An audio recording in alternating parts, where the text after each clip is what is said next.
kufufua viwanda ambavyo vimekufa. Swali la kwanza, kwa kuwa ahadi hii ya mwekezaji huyu kufufua kiwanda cha korosho Tunduru imekuwa ni ya miaka mingi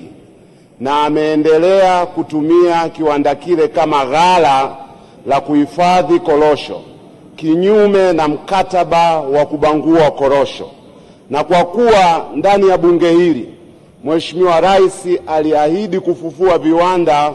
kwa kushirikiana na vyama vya ushirika, serikali haioni umuhimu wa kuvunja mkataba ule na kukikabidhi kiwanda kile kwa chama kikuu cha ushirika Tunduru kwa maana ya TAMCU. Swali la pili, kwa kuwa katika nchi ambazo zimepiga hatua kubwa katika tasnia ya ubanguaji wa korosho, modeli ambayo imefanya kazi vizuri sana kama vile Vietnam na kule India ni ya kuwawezesha wabanguaji wadogo wadogo, wizara haioni ni wakati muafaka sasa wa kuwawezesha wabanguaji wadogo wadogo wilayani Tunduru, hasa kwa kushirikiana na vyama vya ushirika vya msingi kwa maana ya AMCOS? Majibu, Mheshimiwa Naibu Waziri.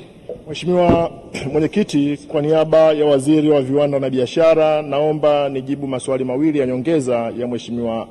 Shaib Ado, mbunge wa Tunduru. Mheshimiwa Mwenyekiti, kwanza nikiri, ni kweli Mheshimiwa Rais alitoa ahadi ya kufufua kiwanda cha kubangua korosho wilayani Tunduru, lakini pia Mheshimiwa Mwenyekiti, naomba nizungumzie dira ya maendeleo kwa maana ya Vision 2050. Sekta binafsi ndio msingi ambao tunaenda kuimarisha mnyororo wa thamani,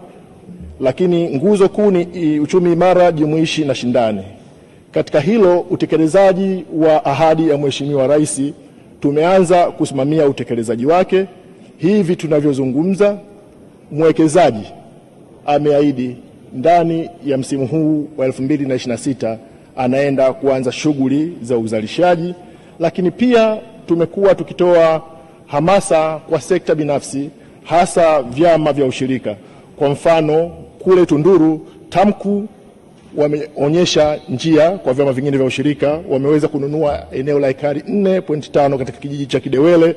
pale katika wilaya ya Tunduru na kwa ajili ya ujenzi wa kiwanda cha kubangua korosho. Mheshimiwa Mwenyekiti, pamoja na hayo, kwa kuwa mnyororo wa thamani ndio msingi wa uchumi imara na jumuishi kama dira ya 2050 inavyosema, ilani ya Chama cha Mapinduzi